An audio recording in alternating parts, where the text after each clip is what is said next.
or can watch. Need to go through our hearing script again, and then we'll start with the presentation of the applicant's case. So this is the April 20th, 2022 session of the zoning hearing examiner docket. My name is David Sturkey. I'm the zoning hearing examiner for the city of Cincinnati, and I'll preside over this hearing. The case before us today is case number ZH20210127. This case was continued in progress back on September 29th, 2021. So we are going back on the record now. The purpose of this hearing is to allow applicants and opposing parties to testify and to offer and refute evidence and testimony. This hearing will follow the rules found in the zoning code and the supplemental rules of the zoning hearing examiner. All testimony and evidence that an applicant or any opposing party wishes to offer must be presented at this hearing. The hearing will proceed as follows. The applicant, the applicant's attorney, or the applicant's agent will first present the applicant's case. Let's see, if there were anyone here from the public that was not represented by an attorney, they would have an opportunity to speak after the applicant had presented its case. If the applicant is represented by an attorney, the applicant's attorney may cross-examine any person who has testified at this hearing. If a party of record is represented by an attorney, the attorney for the party of record may present witnesses after the applicant has presented its case and may cross-examine any person who has testified at this hearing. In the event that any party testifies or offers argument in opposition to this application, the applicant shall have an opportunity to rebut that testimony and or argument offered in opposition. After the applicant has been given the opportunity to rebut any testimony and or argument offered in opposition, and the attorney for a party of record will have an opportunity to make any closing statements. Finally, the applicant will have an opportunity to make any closing statements. After all presentations have been made, I will close the hearing. I may limit or exclude any testimony that I deem irrelevant or outside the scope of the application being considered. I may interrupt any speaker to ask questions or to make any comments. I may also refuse to consider hearsay testimony as generally evidence you want to introduce that consists of statements made by someone who is not present at the hearing. In the event of any technical difficulties with Zoom technology, I will do my best to troubleshoot those on the fly, but to the extent there is some defect that prevents us from meaningfully going forward with the hearing, I may continue or postpone the hearing at my discretion. Okay, I think that we're ready to start. The last thing I need to do is just swear in all of our witnesses. So if you intend on providing any testimony here today, making any comments, asking any questions, doing anything other than just strictly observing here today, and you are not an attorney, then I need you to be sworn in. So if that's you, if you could make sure that you're off mute, I need everyone to answer out loud and raise their right hand. Do you solemnly swear the testimony you shall give will be the truth, the whole truth, nothing but the truth? I do. Yes. Okay, great. All righty. So I think what's going to make the most sense here today, unless has there been any dialogue or agreement between Mr. Burke, your client, and the owner applicant here that I should know about before we get started? I'm not aware of any. Okay, gotcha. So I think how we'll do this then is let's just more or less start from scratch, how I just outlined with the process. So we're going to begin by allowing Mr. Havens and Mr. Robinson to tell me about the project, anything that may have changed in the details of the project since our last hearing. But it has been a while, so I would not assume that I'm going to remember any of the particular details about the project. I have, of course, reviewed the materials and reviewed the staff report, but let's sort of treat this as new, but highlight anything for me that has changed from the original application. So who would like to go? Who would like to take the lead here, Mr. Havens or Mr. Robinson? I can do it. That's fine. Okay, floor is yours. Go ahead.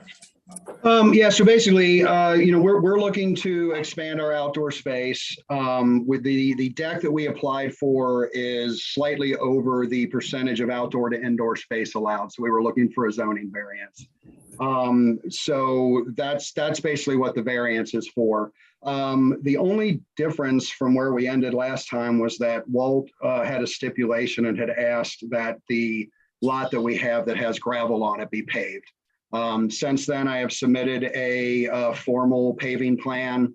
The plan has been approved and I have a contractor in place to pave the lot. The only thing that I did discuss with Walt was that I need to let the lot stay gravel until we're done with construction because it's where all the construction is being done. So that would be the last phase of construction prior to me going for occupancy would be for them to pave the lot. I have also have the same contractor scheduled at the same time to recoat our existing lot and the lot across the street that we are using for parking spaces and restriping those as well. But the gravel lot will be a new parking lot. And Walt can speak to that more. And I would like to address, I don't know how familiar we are, but we were issued our permit to continue sort of in error. And we did start construction and it was pulled back. We have not done any more work since that happened. Walt can obviously speak to that better, but just so it's clear that we were issued a permit and that's why there was some work completed. But there has not been any work done since we were given notice to hold. And other than that, that's really it. I mean, the only difference is that there's what was lingering from the last time was getting the paving plan submitted and approved, which it has been. And I do have a contractor lined up to do the work. Okay. Could you tell me just generally again why you believe that this is an appropriate project for the property? Why it's compatible with the neighborhood? One of the major things for us simply as a business is it's one of the attractive things about the area is, quite frankly, oddly enough, the softball fields are one thing and people just like to be outdoors. Granted, COVID changed things a little bit and that's not as much of an issue, but that was part of the plan originally, was to provide more outdoor space for seating because it was such an imperative thing at the time. One thing we do run into consistently, just from a business standpoint, is that people will go on a wait here to sit outside. And I will literally have seating open inside and people standing in the lobby waiting to sit outside to dine or drink or whatever they're wanting to do. So the expansion of the space isn't. I mean, I'm not saying not to increase business, but it's also the more important thing is to be able to accommodate the people in the summer that want to be outside. We do go on an extensive wait, especially on the weekends, and it's hard to move people through and turn tables when they're waiting with when we have available seating inside, which is obviously their personal choice, but it's an attempt to accommodate some of that. And also just with the whole the whole expansion down there with the entertainment district coming in and things, there's a lot of plans down there, which I don't know how familiar you are with that whole thing, but there's a whole plan in place to revitalize the entire area with a river walk and including Coney and Riverbend. They're redoing the highway exits. There's a huge plan in place with the city to kind of turn. They're trying to turn roughly California down to New Richmond into a whole Riverwalk entertainment type district with several other, like Anderson's involved and some other people. So it's all kind of in preparation for that, and just it's a need for us as a business to accommodate the clientele that we have. Okay. I know that at the last hearing, Mr. Ayer, your neighbor there, thought that this could have some adverse impacts on his property. Yes. Do you want to comment on that? Why you think? Well, the only thing I will say is we have done what we can. We do everything we can. I have signage posted. We do not ever tell anybody to park in his lot, and we do warn people that they will be towed if they park in his lot. So we're not actively in any way telling people to park over there. I'm not saying that it's not a problem, and I'm aware that it's a problem. We are always actively looking, and we are actually currently trying to work with the city.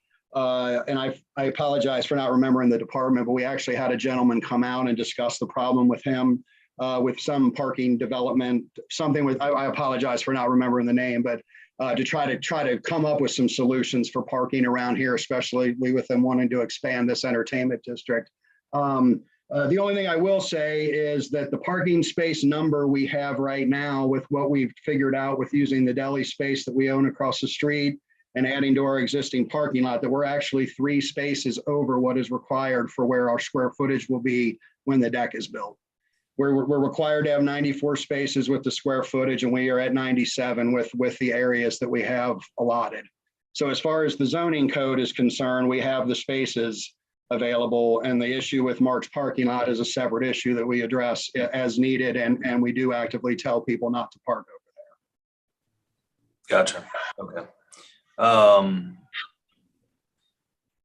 I think as I look at this particular code restriction on the indoor versus outdoor space, I think one of the reasons that was passed is to avoid excessive noise for adjacent residential districts. Mhm. Do you have any sense that this may impact adjacent residential with? I mean, the houses that are directly next to us are on the completely opposite side of the building and where the deck is located. We do actually have a variance in place to have speakers out there because of the distance and everything. So we actually went through a hearing when we opened, but all the speakers are up against the building and face towards the highway and away from those buildings. So we've never had any issues. I mean, we've never done it late at night, but we occasionally have small acoustic groups out on the deck. We've never had a noise complaint. And quite frankly, we're not a late night spot, to be honest with you. Our business, we're not like it, our business dwindles by 9, 10 at the latest. So there's usually not much of a crowd even out there or in the building anyway. We're not like a late night bar. We're generally closed by midnight. And business tapers off quite a bit by the 9 o'clock hour on. So, you know, I can't say that it won't, but, you know, like we have never had an issue with that, and it's not, and we have no intention of putting any, you know, I've not put in a variance to do any more speakers or expand the sound out there in any way into that area. But the building is, the entire deck is behind the building, and the houses that are exposed are on the other side of the parking lot and the building. There's nothing the direction of the deck. And then directly behind us is Mark's parking lots, and the ball fields are directly behind where the deck sits. Okay. Or outdoor space, I should say. Okay. Anything else you'd like to share at this time? I don't think so. I mean, I do feel like whatever was asked of us at the end of the last hearing that we took care of, and that's what's in place right now. And that's, you know, that's all I can really do at this point is just do what's asked of us. And I did hire somebody to do a formal paving plan. I turned it in. Walt's, you know, seen it. All departments have approved it, and including the stormwater and et cetera. So that plan is in place and approved at this point. And we will pave the lot as soon as the deck construction is done. It's now part of the construction. Got it. Okay. All right. Mr. Robinson, anything you wanted to add to any of those comments, or? Nothing right now, no. Okay, got it. All right, I think now, Mr. Burke, I'll give you an opportunity. Did you have any questions for Mr. Havens? I do. Okay. Mr. Havens, first of all, in addition to Mark Ayers owning the ball field across Linneman, you're aware that he also owns the property immediately adjacent to the east of yours, aren't you? Yeah, yep. And you heard Mr. Ayer at the last hearing express concerns about the water runoff from your parking area, didn't you? Oh, yeah, I'm aware, and I'm also aware that it's not actually true. There's very little runoff, and there's a storm drainage ditch there that was approved on the plan by the city. It's addressed in the plan, and the drainage is guided to that drainage ditch. Okay. I'll come back to that, Mr. Havens. All right. First of all, can you tell me how it was that you obtained a building permit in January? Walt, could you speak to that? Because I don't have the direct answer for that. So I would, or I can explain it, but it's more Walt's, I mean, end of thing. It's up to you. I can explain what I know. Mr. Burke, would you like to hear from Walt? I'd like to hear an explanation, yes. Well, Mr. Havens, can you just answer to the extent you have knowledge? Yeah, basically we were issued a permit to continue in whatever it was, January. It was given to my contractor, John, and we were allowed to proceed on the premise that we were going to pave the lot, and we have the permit in hand and started construction and moved forward. And then whatever it's been, roughly a month ago, we were told that there still needed to be a hearing and that we were to halt construction, and we stopped. And I heard, I mean, I was told that it was issued in error, and it was in, you know, and I'm not throwing Walt under the bus or anything, but it was supposedly issued in error by the zoning department, and it shouldn't have been issued, which is fine. And we stopped, and we were told to stop. But And that's the explanation I was given. You knew that we were in the middle of a hearing. I also knew that I was issued a permit to proceed. And I think in order to understand this, I do need at some point to hear from Mr. Moeller, if he has an explanation for what happened. Sure. Well, do you want to provide or is there any testimony or light you can shine on this issue for us? Just this limited issue at this time? Sure. What happened is that based on the hearing and the continuation of the hearing, it was contingent on them providing a full set of drawings for the actual building of the new paved surface for the parking area. And it mistakenly was added to the original permit as opposed to being a separate permit on its own. And as the revisions came in over several, I think there was 3 different revisions came in for it, I lost track of the fact that it was part of that same permit for the deck, and I did issue the approval in there. Thanks, Walt. Okay, thank you. I appreciate that explanation. But Mr. Havens, what, if any, steps have you taken to try and address Mr. Ayers' concerns about water runoff onto his property? There is no water runoff onto his property. I'm telling you right now, there's no water runoff. Mr. Havens, There's a low, that ground is a low spot and does hold water, but it's not running off of my parking lot. Mr. Havens, since the hearing last year, Okay. there have been a bunch of rocks put on the hillside at your property, right? Yes, they were on the area where we were doing the deck, and we just moved them behind the building. These, Yes. what's their purpose where they are now? There, eventually we were going to fill in between dirt and put plantings in between them and just move them over there. They're just landscaping, really. We were just getting them out of the way. There's nothing permanent about them unless we want them to be, but they needed to be out of the way for construction because they were on that hillside. And what you've done on that hillside that runs directly down into Mr. Ayers' property is create more of an impervious surface there where the grass is no longer able, where you've covered half of it with those rocks. So the lack of water runoff onto his property that you perceive is very different from the water runoff that Mr. Ayers perceives, and this does nothing to help it. All right, well, if there was water runoff to begin with, I would be concerned about it. I mean, the rocks can be moved in 10. Sorry, Mr. Havens. Sorry. I hate to mute you, but it is nice to have sometimes. Was there a question in there, Mr. Burke? Yes, I was trying to understand why the rocks were there and to make the point to see if he understood that that does nothing to help the issue of water runoff onto Mr. Ayers' property. In fact, it impounds the problem. So, Mr. Havens, do you understand that the rock placement doesn't? Sure. I mean, and you know what? I mean, it's fine. I mean, the intention was landscaping, and we were going to fill in with dirt and put plantings in between them. If it's an issue, I'll have them moved immediately. It's not important to anything we're doing. It was simply a means to get them out of the way and use them. I mean, I could care less about those rocks. I mean, I can move them tomorrow. I really don't care. Like it's not really a major issue for us. They can be moved immediately. It's not a problem. Let me ask you. I'm sorry. I heard some weird feedback there. I'm not sure what that was. You want me to mute again? No, I don't think it's your mute. I think it's fine now. I don't know what that was. Okay. Sort of a glitch.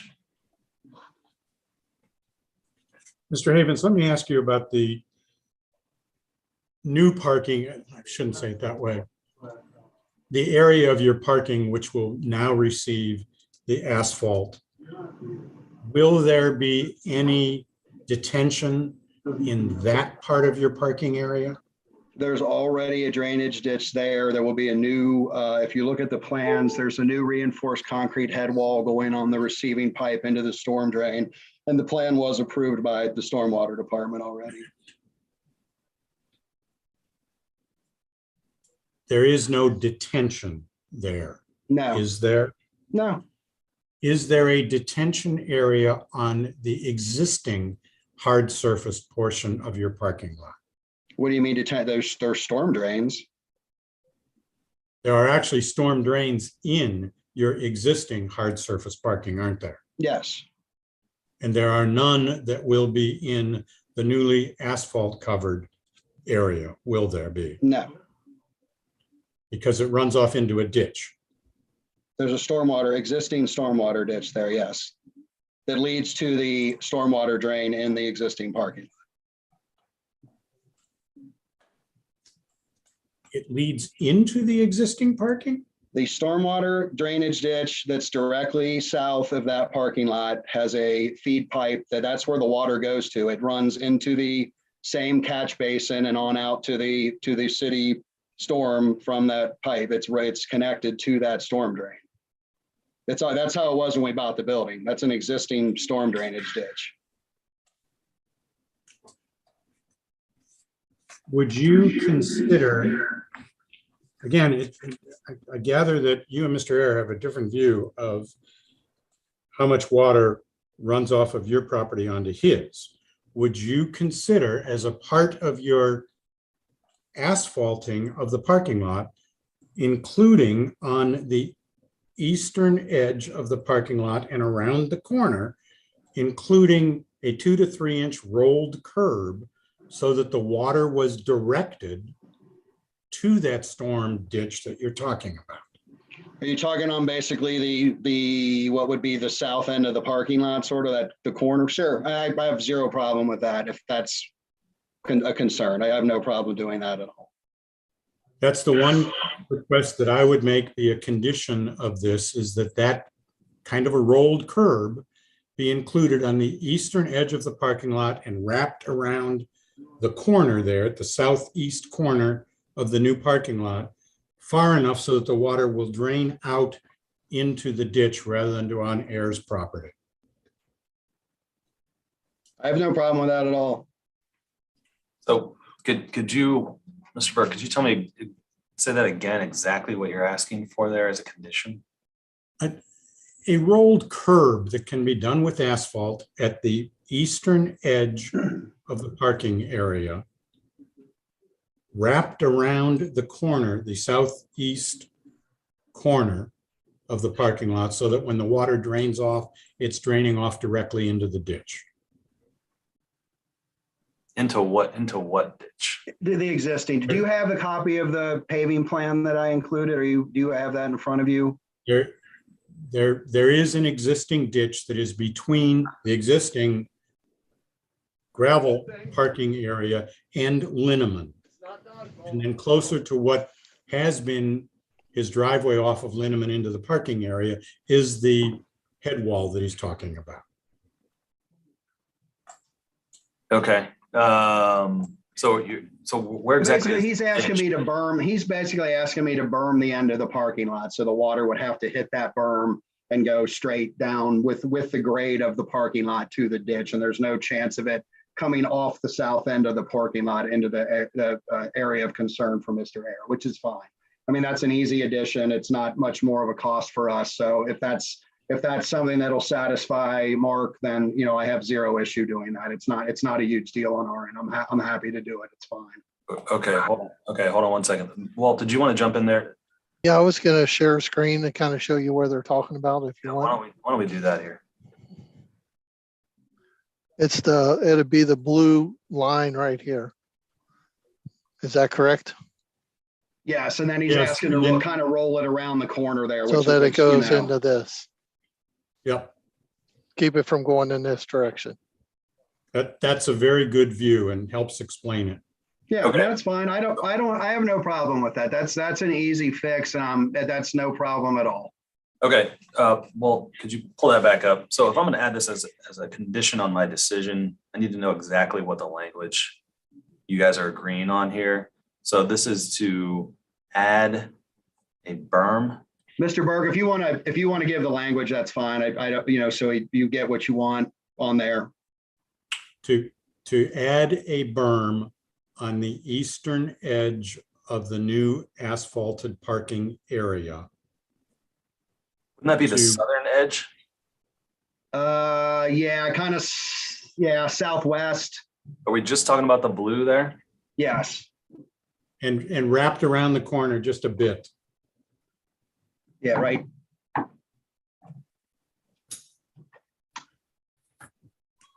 Okay, southern edge of new asphalt area.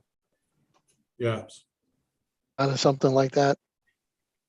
Yep, that would be perfect. And I don't know if a berm would be the right terminology. I think it is a curb is what we're looking for. A berm would be more of a dirt construction. Well, Yeah. I agree. I started Yeah. out calling. Yeah, A that's roll. fine. And that's, yeah, well, I mean, it's easy to Yeah. form that and add that and roll that on there. It's really easy. Right now, we have railroad ties there simply to keep people from pulling off the end. I mean, we would just pull those and replace it with a curb. I mean, it's no problem. Okay. Okay, so the language would be add a curb on the southern edge of the new asphalt area and slightly around the western edge. Right, because that's. Yeah, I think that'd be accurate, yes. Okay. That is north-south oriented, right, Walt? So that would be the western. Yeah, that's correct. If you look right here, that's the north arrow right there. Okay. Thank you. All right.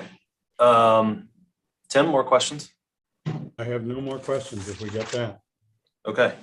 Tim, I think the rules allow for you to sort of present any arguments or evidence that you would like at this time, or any witnesses or anything like that. Were you talking to me? No, I'm talking to Oh, Mr. sorry, I apologize. Sorry, Mr. Burke. I have nothing more at this point. Okay. All right. Walt, did you want to add anything in addition to your staff report? No, I think we included everything in there that we needed to, and that condition could easily be checked during the review process. Okay. Mr. Havens, Mr. Robinson. I would just like a quick clarification from Walt that do I need to submit anything else or add or change these drawings or anything to show that to get this moving forward, just so I know, so I can get on it right away, or can it just be added verbally to the permit that it has to be done as a condition? I just want to know that so I can get on it right away if needed. Yeah, no, we'll have to do an engineering change showing that curb on there. And then you can get that started while David's doing his review of this. Okay. So I'll get on that right away. Kind of have the review happening at the same time as David's doing his. Okay, all right, that's fine. I'll get on that as soon as we get off the call. Okay. Mr. Havens, anything else in closing or otherwise here before we adjourn? I don't believe so. Okay. All right. We'll leave it at that then. I've had a chance to look at this quite a few times now. I've reviewed the staff report. I've been to the site. I believe that this project is appropriate, and I will include the condition that was requested from Mr. Burke today. But this project will be approved. I need to formalize that decision in a written opinion. That usually takes about 2 weeks. And so I'll be working on that. As soon as I finish it, I will put it into a PDF and email it to everybody who's in the hearing today, including your client, Mr. Ayer, Mr. Burke. As soon as you have that, Mr. Havens, and assuming that the condition is satisfied, Walt, I believe, can issue the correct and final permits for this project. So, all right. Any questions right now or anything else? Okay. All right. Thank you all for your time and your testimony here today. Appreciate it. Hope you have a wonderful day.